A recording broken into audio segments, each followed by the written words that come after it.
I would like to tell you something about love. Love is perhaps the greatest emotion that exists. It endures all and it covers all and it is all. As a matter of fact, love is that thing that is responsible for us being here today on this planet because the scripture says that God, Yahweh, Allah, so loved the world that he gave his only begotten Son, that whosoever believe on him should not perish but have everlasting life. No greater love is there than someone giving their lives for another. And the Creator gave his life by way of his Son for mankind. He was the sacrifice. Now, relationship wise on this planet, when you love someone, it should never be based on a condition. There are no conditions in love. If you have true love, and love does not hurt, that does not mean, relationship wise, it does not mean that you will never have disagreements. It does not mean that your partner will not cause you to be upset and or angry at some point throughout your relationship. It does not mean that your partner won't cause you to even become sad at some point in time and cause you to cry. That's called life. Just because we have disagreements, we should reason with one another. And if we have a problem reasoning with one another, oftentimes it's because there's something within us that we have not worked out in our own selves that's causing us to not agree. You must understand when you enter into a relationship that there are two minds involved. There's also the history and or the experiences of both partners in their past. There was one writer that said many years ago, you don't keep adding clay to a statue to make it more beautiful. Instead, you chisel away the unessentials to find out what is beneath, what is truly beneath that statue. I said that to say this. We have to, like the Bible said, kill the old man. A lot of the bad habits, a lot of the junk that we have built up over the years, and dismiss that. And it takes a good man, it takes a good woman, a very mature, strong character to realize that they don't know everything that there is to know about a relationship sometimes, and that relationships are built on trust, and that's on both sides. And people bring, oftentimes, baggage into a relationship. Baggage meaning their past relationships into a new relationship. Very seldom do people come into a relationship both blank sheets of paper with no experiences at all between the two of them. So I say again, love should not hurt. In a relationship and or marriage, the husband, and I'm not speaking from the standpoint of a boyfriend-girlfriend situation, because as I've gotten older, I don't subscribe to boyfriend-girlfriend relationships. If you are a boyfriend-girlfriend, you just as well be married.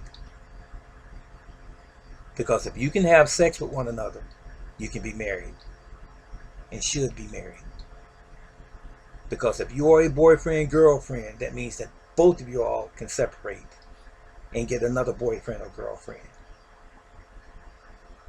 That's my stance. Honestly, that's the truth. So, getting back to what I was saying, when you're married, the husband should never put his hands on his wife to harm her out of anger. Never. Ever. And the wife should never put her hands on her husband to harm him. Ever. Ever. Sometimes, in the heat of a discussion, we may say things that we don't mean. Someone might push a certain button, and you may say things that you will regret. But love, again, should not hurt. Understand, comprehend, and understand that it's a process being in a relationship, and you're both learning one another.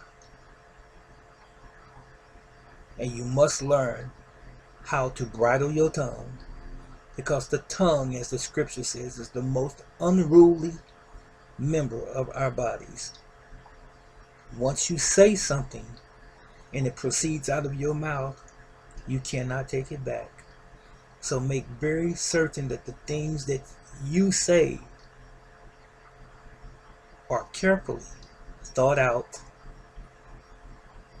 and stay close to the Creator every single day of your life, every waking moment of your life, to ensure that you don't say those things that are harmful to your partner. Because love is not supposed to hurt.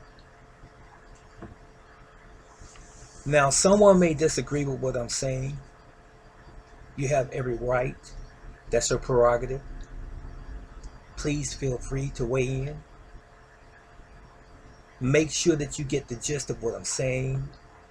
Make sure you understand the context and keep it in the proper context by which I have intended it, and not what you want it to mean.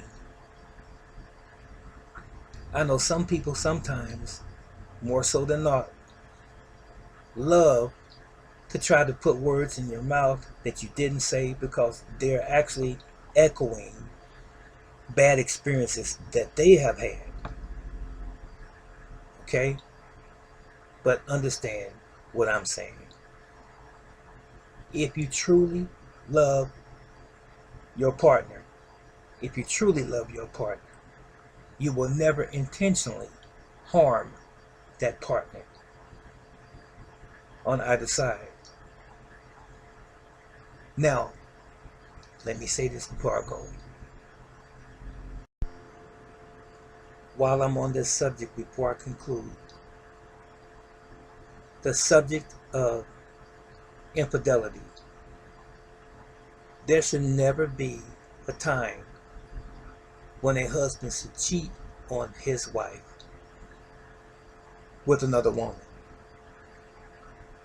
And there should never be a time when a wife should cheat on her husband with another man. No reason. I know, I've seen it happen. I've heard of it happen. I have even experienced it